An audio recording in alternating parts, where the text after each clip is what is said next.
Hello to all those beautiful women and lovely men. First and foremost, before I get into the main point of this video, I'll run off on too many tangents. I want to say definitely that my channel is not going to be about just truck driving, because truck driving is not just my life. Like, I love cars, and I love being able to work on cars. I love doing hair because I like doing different hairstyles, and that's me. But a part of the main point of why I'm doing this clip is my likes and dislikes of the Kenworth /KW that I had and the Freightliner that I currently have. But before I get into that, as I mentioned in one of my recent videos, why I was in Texas for almost like literally 2 weeks, and one second.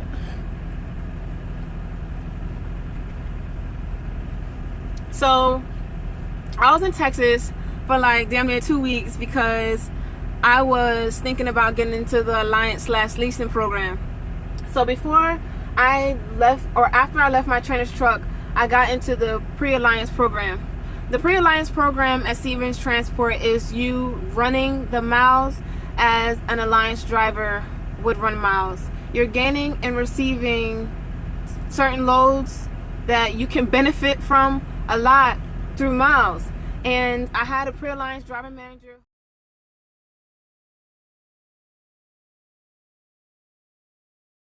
I didn't do the leasing program because I felt like I wasn't mentally prepared for it. I feel like it's three things that you can possibly go with: your gut, your heart, and your mind. My gut was telling me to just do it, dive in head first. My mind was telling me you need your money right now, so you should just do it. And my heart was telling me, nah, I think you should understand and learn the lanes of where you're delivering to. You need to be able to understand how to fuel in an efficient way to where you don't need to fill up your tanks completely. And I feel like you need to have a good understanding of your MPGs, your miles per gallon, because at the end of the day, I don't want to be able to make 630 truck payments a week.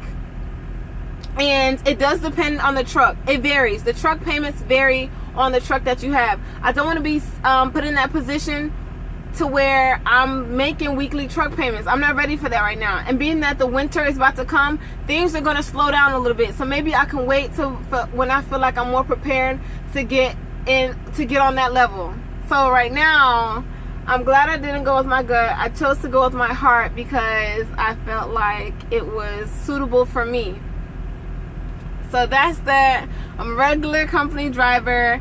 Within that whole time frame of me being in Texas, in the conversion process, my KW had got stripped from me. So I don't have the Kenworth anymore. It went to another lucky driver. So moving into my likes and dislikes of the Freightliner and the Kenworth. I wrote it down because I know I wasn't gonna remember everything. Both trucks were 2017. The Kenworth had a Cummins engine, and the Freightliner has a Detroit DD13 engine. When I first received the Kenworth, it had 169,000 odd miles, and the Freightliner had about 114,000 miles. Great trucks. Both of them are great trucks. So basically, I don't sleep on a KW at all. It's just I prefer the Freightliner for the fact that the dash is lower than the KW. So whenever I'm driving, I feel like I'm driving through comfort. I don't feel like I'm driving and straining my neck as much as I do in the KW. I'm gonna try to go with the exterior and then move on into the interior and the driving aspect overall. Oh my goodness, I feel like this is very, very important. The KW had LED lights to where the Freightliner does not. In the Freightliner, I use the high beams a lot more frequent than I do in the KW. And I feel like, honestly, the LED lights can be a little bit blinding, especially for other cars who aren't really used to the bright lights. But when it comes to interstates and US highways especially, the LED lights are important, and I think it's very, very beneficial whenever you're driving throughout the nighttime.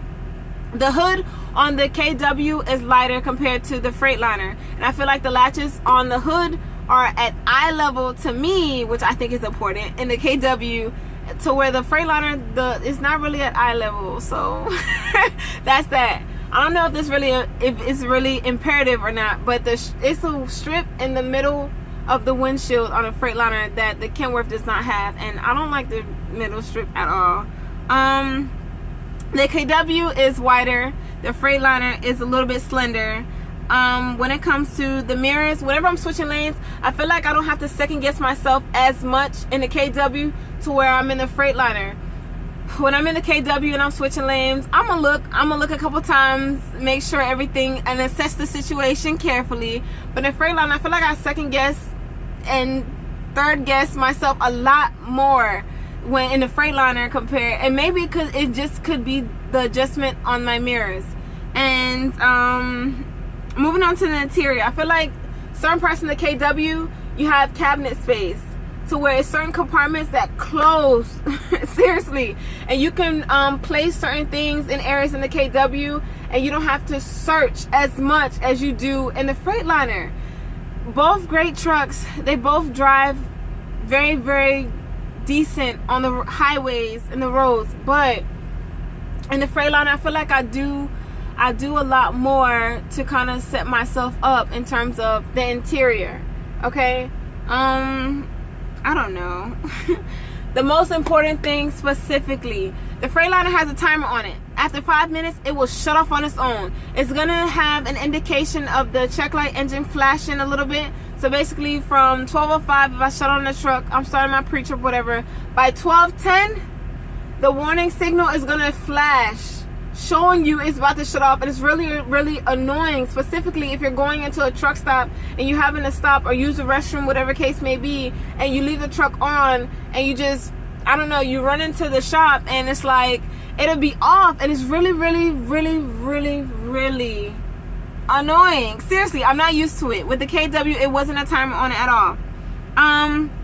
In the KW, it's a table. That I think is beneficial because you could place certain things on the table to where the Freightliner does not have a table. It has a little slide out board, but I mean, I don't really see that as much. I think it is okay. The KW has a gray scheme. Everything in this KW is like, I don't know, it's just gray, and it's very really bland. To where the Freightliner, it has some style to it. You know, I like the bedding area. The colors of the bedding area is really cool to me. I did mention the dash. I feel like for real, if you're a shorter person in a Freightliner and a Volvo, you may adjust to the style of it more than a KW, mainly because of the dash. Whenever you're driving, you want to be able to see over the dash. Seriously, I feel like the KW has a better following distance compared to the Freightliner. And when it comes to backing up, please try to understand what I'm saying. Both trucks are automatic, but one thing I don't like about the Freightliner, the gears are literally right under the steering wheel, whereas the KW was like right in the middle, kind of like how it would be in the middle of a small personal car. And I think that whenever you are backing up in a KW is tough. Like, you have to, instead of just hitting the accelerator and then after a while you let off the accelerator, it's gonna stop. No. Not even. After a while, you have to hit the accelerator for it to keep on going into like a continuous cycle.